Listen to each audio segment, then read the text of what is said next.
Hey guys, so like I said, I am going to continue with your science stuff. This will be the second video for packet number 1. I reviewed NTI assignment number 1, which I am fairly confident that you guys have. NTI assignment number 2, I'm not as confident that you guys have that, but I did that whole spiel anyway.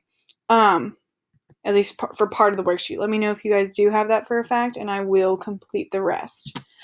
This assignment, I believe you guys might also have. This is NTI assignment number 3. So you're completing the reading in the document and then creating a comic strip to show your understanding of the information. It's okay if you don't know how to, if you can't draw, guys, we're not going to judge you for your drawing skills. If you aren't able to print out and color code the map like it tells you in the reading, that's totally fine. You guys don't have to worry so much about that. I'm going to kind of work through this. I'll try to color code a little bit, but I have found that it's kind of tricky for me to color code on here, just because then I have to erase what I've color coded, but we can try our best, okay?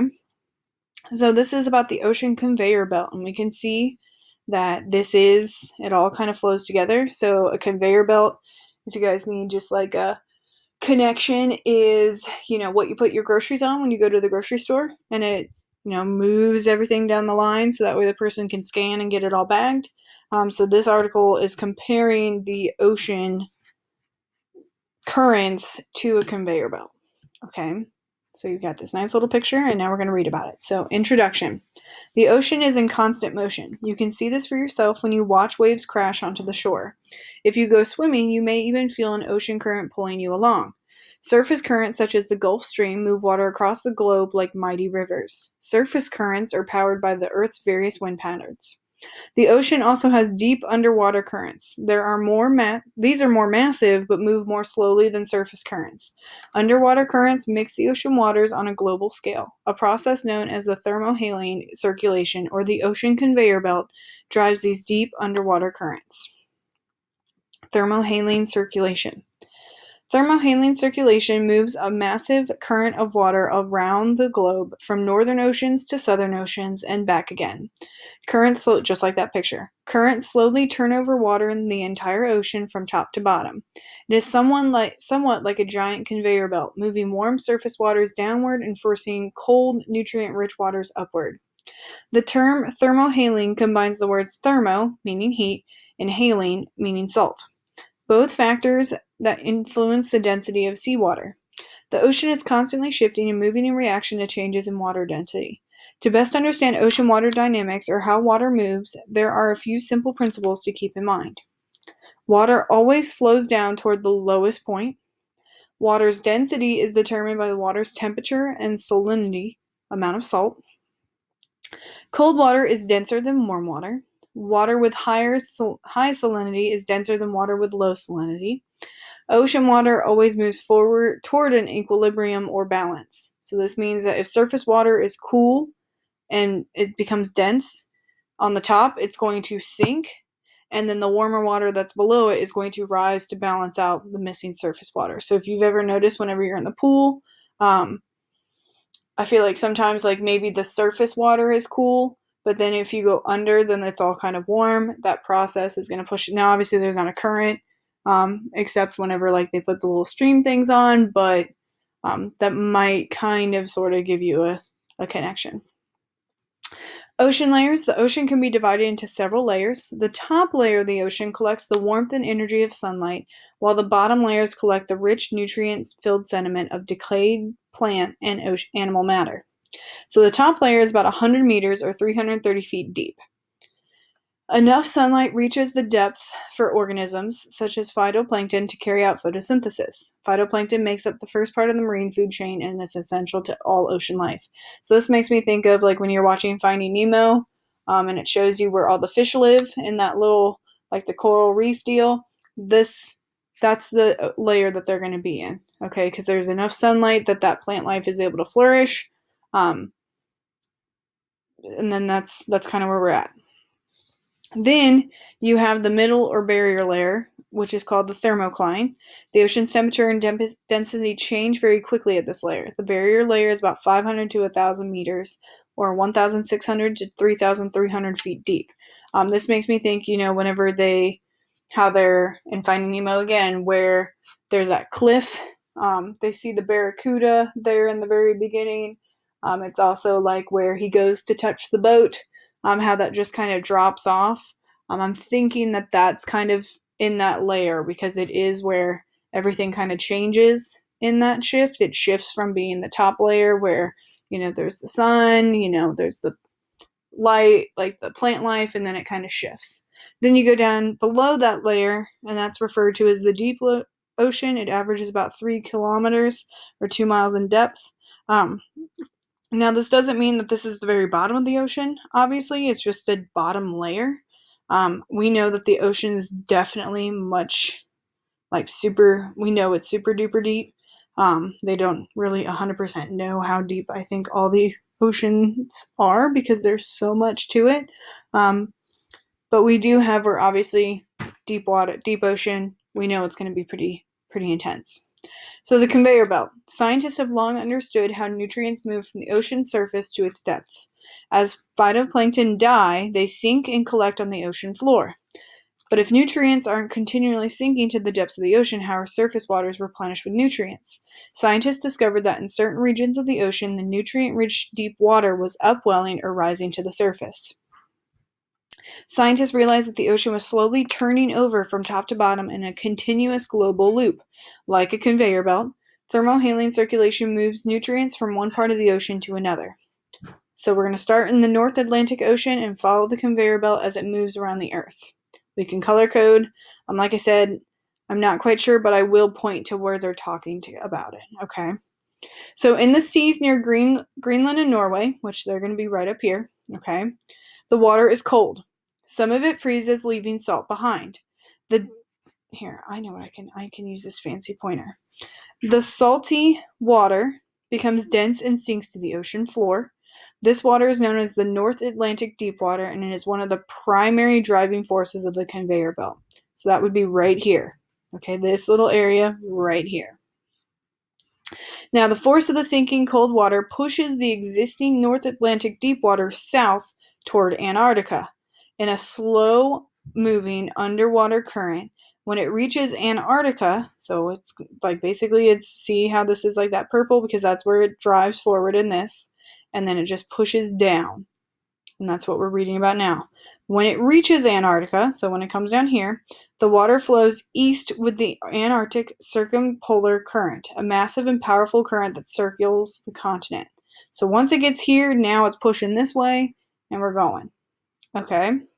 Now, parts of the circumpolar current flow northward and move into the Indian and Pacific Oceans. As the deep cold water travels through the oceans, it mixes with the warm water. So now we can see that. The water eventually becomes warm enough to rise, creating a slow upwelling that brings nutrients to the surface. So now we're up to the surface. All right, so we can see it's coming up, going north. It's getting warmer. It's now rising. Now in the Pacific, the surface water flows through the Indonesian islands into the Indian Ocean. Okay. Oh, sorry, I think I went wrong. But we do see on both of these, we notice that the water goes north, and then we notice that it does get warmer, and now the water is warmer. Okay, so now I believe we're actually, I was right. Okay, sorry guys. Making sure I know where my countries are. Okay, so, where was I? So it moves around southern Africa and back into the Atlantic. The warm waters eventually travel back to the North Atlantic deep water, completing the global loop. So once it leaves here, it goes up to the Indian Ocean, and it goes, it pushes back, we're back. Same here, pushes through the Pacific, and it's going to just keep going, pushing through I'm not 100%, I don't 100% know these islands, but it's going right above Australia. It goes down the southern tip of Africa, comes back up. We're back in the Atlantic, and now we're back to where we started. Okay? Now, this doesn't just happen overnight. It takes about 500 years for the conveyor belt to turn over the ocean's water and make one complete trip around the Earth. So this doesn't mean that if, tomorrow you guys suddenly decided that you're going to go to Norway, that you're going to make this trip and be Boom, done it. I did it in a year. Like, ooh hoo hoo. Traveled the world in 80 days kind of spiel. No, this is going to take you some time. Okay? So it takes the ocean 500 years for this to all turn in. Okay? The North Atlantic deep water. The deep water in the Greenland Sea flows along toward the lowest point of the floor on the North Atlantic Ocean. The water collects in a basin the same way river water flows into a lake or a pool. Pond, sorry. The basin is the North Atlantic deep water. Other seas feed their cool ocean waters into the North Atlantic deep water. In the Labrador Sea, off the coast of the northeastern Canada, the cold water sinks to the depths of 3,000 meters, or 9,900 feet, at a rate of 10 centimeters, about 4 inches per second. Another source of the North Atlantic deep water is the Mediterranean Sea. As the warm surface water of the Mediterranean Sea evaporates, the water grows saltier and denser. This water exits the Mediterranean through the Strait of Gibraltar, the narrow channel between Spain and Morocco that connects the sea to the Atlantic Ocean. The Mediterranean's deep water pours into the Atlantic at a rate of 2 meters, about 6.5 feet per second, and helps raise the salinity of the Atlantic Ocean. The Antarctic Circumpolar Current. When the conveyor belt reaches the southern part of the globe, it is driven back to the northern oceans by the Antarctic Circumpolar Current. Western winds are very strong in the Antarctic. They help create the intensely powerful Antarctic Circumpolar Current. The current moves a lot of water very quickly around the continent of Antarctica, about 140 million cubic meters, 4.9 billion cubic feet of water per second. Overturning occurs in the waters around Antarctica. Overturning happens when the extremely frigid Antarctic surface water sinks. This forces the nutrient-rich deep water to rise. Overturning moves massive amounts of water, an estimated 35 to 45 million cubic meters, between 1.2 and 1.5 billion cubic feet of water per second, are continually moved from the ocean bottom to the surface in a massive tumbling rotation. The Antarctic Circumpolar Current and overturning make the waters around Antarctica an ideal habitat for many marine mammals. Many types of whales, for example, migrate to the waters around Antarctica every year to feed on phytoplankton and other tiny sea creatures churned up by overturning waters. Climate change. Ocean temperature plays a key role in the conveyor belt, so a change in the Earth's climate might have drastic effects of the system. If one part of the conveyor belt breaks down, if cold water is not lifted to the surface and upwelling, for instance, nutrients will not be distributed to start the food chain. Organisms, such as phytoplankton, need those nutrients to thrive. Severe climate change slows phytoplankton from forming the first link in the marine food chain. If the first link is threatened, all life in the oceans is threatened. Now we have some vocabulary. Okay. So a basin is a noun. It's a dip or depression in the ocean floor. A channel is also a noun. It's a waterway between two relatively close land masses. Gulf Stream, a noun. Warm current that starts in the Gulf of Mexico and travels along the eastern coast of the U.S. and Canada before crossing the North Atlantic Ocean.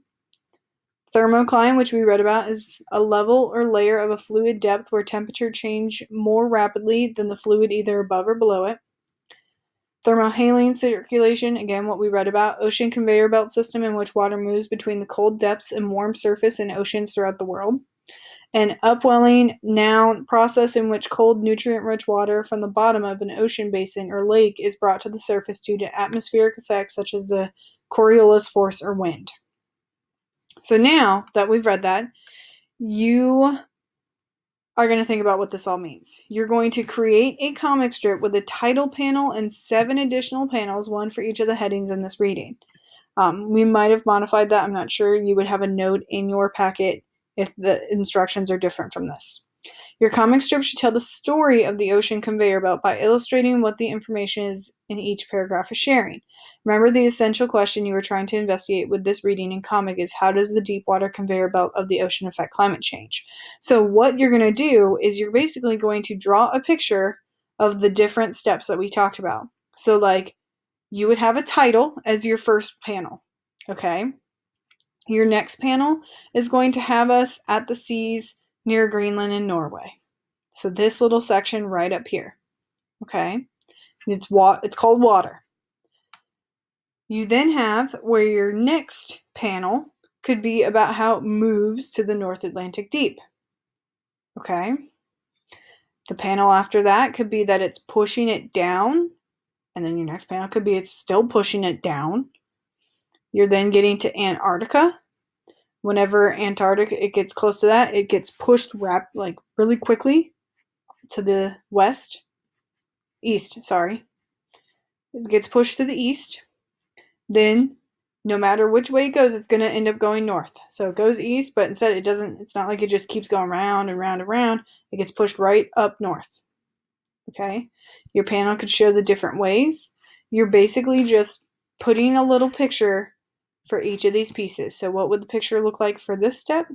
What's the picture going to look like for this step? What's it going to look like for this? For this? For this? For this little thing right here? For here? For here? And for here. Alright? So we're just making a nice little comic. We might even be able to find some online of conveyor belt. I should probably put ocean before. So ocean conveyor belt comic. Now this doesn't mean you're going to go to Google and you're going to find your picture and you're going to boom, just make it. But we have where, here's some pictures that might help you out. Thankfully for us that you guys are going to have to create your own. But at least this kind of sets up the different setups. You're not going to be able to copy and paste this. You could have Dory take us on an adventure of it, or the turtle from it. I think he always went through the different currents.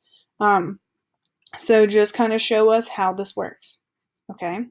So that's that project. And I know you guys have that one. Okay? Now the next one, after that, you'll make your comic. You then have the NTI backyard weather monitoring projects. Okay? If you didn't get it with this first packet, I do believe you got it with the second one. Okay? Now, what you're doing with backyard monitoring is you are just, these are nice little pictures that Miss Stoltz put together, huh? I mean, what do you guys think backyard monitoring is going to be?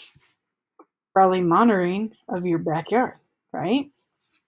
So, backyard monitoring project number 1 is you might want to be able to, I would definitely watch these videos. Miss Stoltz is probably going to be far more interesting than I am with this. You'll see that the reading is similar to what you've been doing. So during this NTI, you're going to act as an engineer. You will use your senses to observe weather and patterns and then design forecasting equipment to make a weather forecast. Let's say that each one of you is working as an engineer for your state parks division. It is a holiday weekend and a lot of people are planning to camp in the park.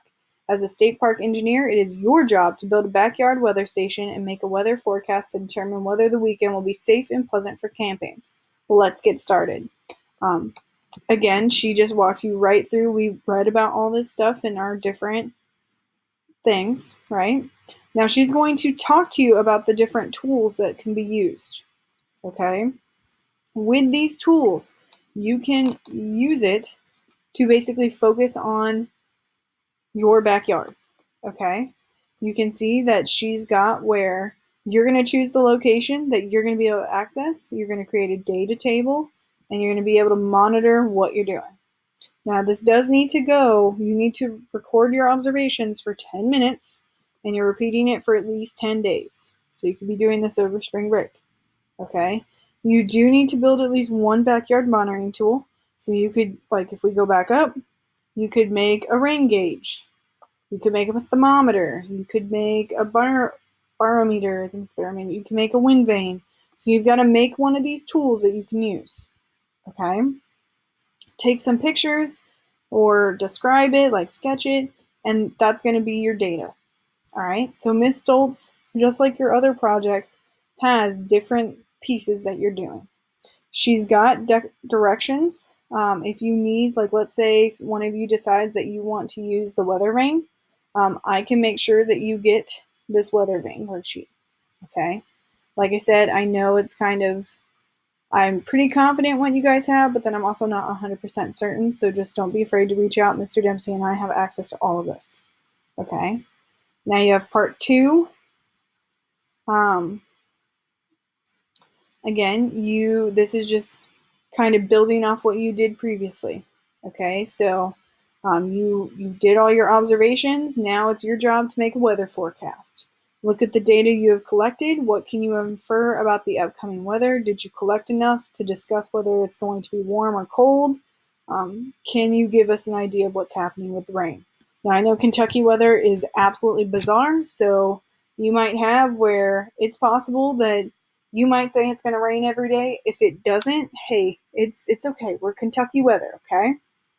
So here, just like in your previous assignments, you're going to write your claim about what you think is going to happen over the weekend, and you're going to explain why you think it. So if you think it's going to rain, is it because the wind speeds have been picking up, or is like why are you thinking it's going to rain? Okay. You're then going to design a super simple experiment following the same steps that you've been doing for your science projects. Come up with the big question, come up with your hypothesis, how you're going to test it. Okay? And like she said, it's just like all your other inquiries, it is the same process. So what you guys have been doing, it's the same. She gave you some examples of questions. So do you have a pet that might act a certain way in the weather? My dog doesn't mind rain. She doesn't like to go outside, but Rose does have where she doesn't necessarily enjoy the rain, but she's fine with it. But the minute it thunders, the dog is a mess. Okay? Do you have an indoor plant that you might like to observe in relationship to the weather? I know I just moved one of my house plants outside. It usually does better outside, but obviously in the wintertime I have to keep it in the house. It kind of starts to die and then it starts to flourish. So, that might be something that I focus on because I have a plant that I just put outside. Okay? And you just focus on something that you are curious about. Are you curious about how it affects your dog? Are you curious about how it affects you or maybe the things around you? You guys are just focusing on something that you are interested in. Okay? These assignments we have where I don't know if you guys got part 3. Again, I feel like some of these worksheets we made sure you guys got and some of them we didn't. But we do have backyard monitoring project part 3. And this is where you're basically putting together your info. So if you want to do a Google slide, if you want to make a poster, if you want to make a video, or if you just want to do a lab report, you get to pick. You just need to make sure you have all this information. Okay. I can put together a Google slide kind of model that you guys can always make a copy of to put your information in. All right, I'll get that posted later today, maybe tomorrow. Okay. And then we do have some climate change questions. Again, just like, I don't know if you guys have this one. The nice thing with what Miss Stoltz does is if she does give you a reading and questions, all of the answers are right in there. This doesn't look familiar. I don't think you guys got this worksheet. If you did, feel free to reach out and be like, Miss Lloyd, you're wrong. And I will get back on here and I will do it again. But I feel like these do not look as familiar to me. You guys might have gotten this picture. Would have helped you out. You guys did have these. The Is Climate Changing? This PowerPoint is super duper straightforward and it goes completely with your notes. All right, so you've got to fill in the blank note. You are just following along. I think she might have even she's got the words bolded for you. So you're just following right along and filling out your notes. Okay. This I'm pretty sure you guys might have just gotten in your packet too. This seems more familiar to me than the other thing. Okay. So we have where that is set up really, really nicely.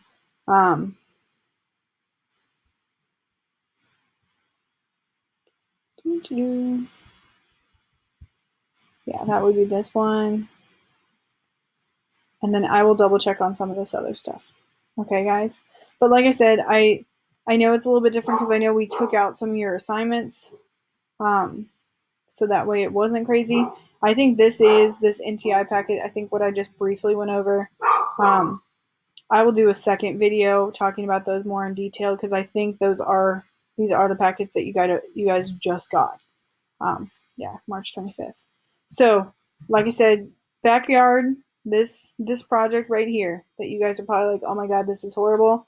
That is just you. You pick one tool and you're just observing something that's happening outside. We've had some beautiful weather. Is that beautiful weather going to stick around?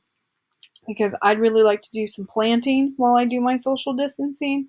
Am I going to be able to do that? All right. I'll do a second video, or third one, sorry. I'll do a third one that goes deeper into this packet since this is your second packet. I just read this all wrong. That's okay. Miss Lloyd makes mistakes sometimes. And I'll go into deeper details. All right. All right. Love you guys. Stick around. I'll come up with the next one, okay? Bye, guys.